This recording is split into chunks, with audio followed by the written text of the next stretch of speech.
أعوذ بالله من الشيطان الرجيم.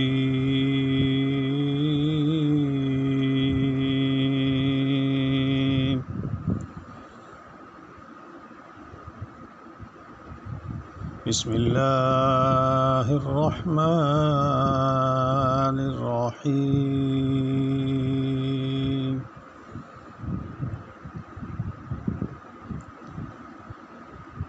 أقم الصلاة لدلوك الشمس إلى غسق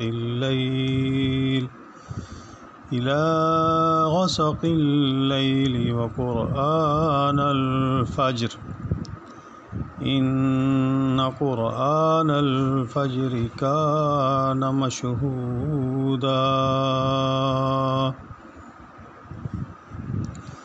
ومن الليل فتهجد به نافلة لك عسى أن يبعثك ربك مقاما محمودا.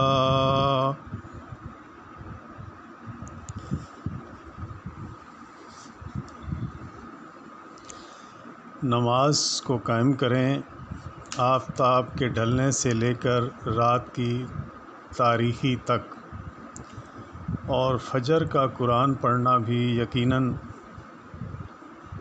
فجر کے وقت کا قرآن پڑھنا حاضر کیا گیا ہے۔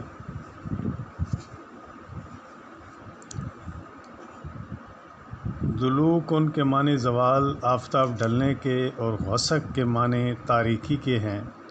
آفتاب کے ڈھلنے کے بعد ظہر اور عصر کی نماز اور رات کا تاریکی تک سے مراد مغرب اور عشاء کی نمازیں ہیں، اور قرآن الفجر سے مراد فجر کی نماز ہے۔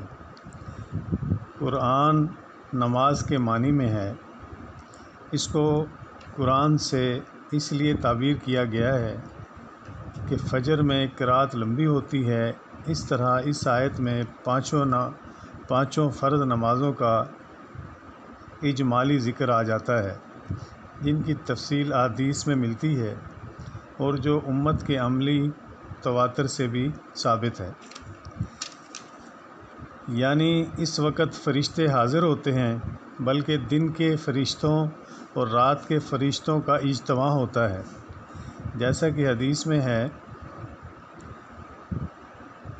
ایک اور حدیث میں ہے کہ رات والے فرشتے جب اللہ کے پاس جاتے ہیں تو اللہ تعالیٰ ان سے پوچھتا ہے، حالانکہ وہ خود خوب جانتا ہے، تم نے میرے بندوں کو کس حال میں چھوڑا؟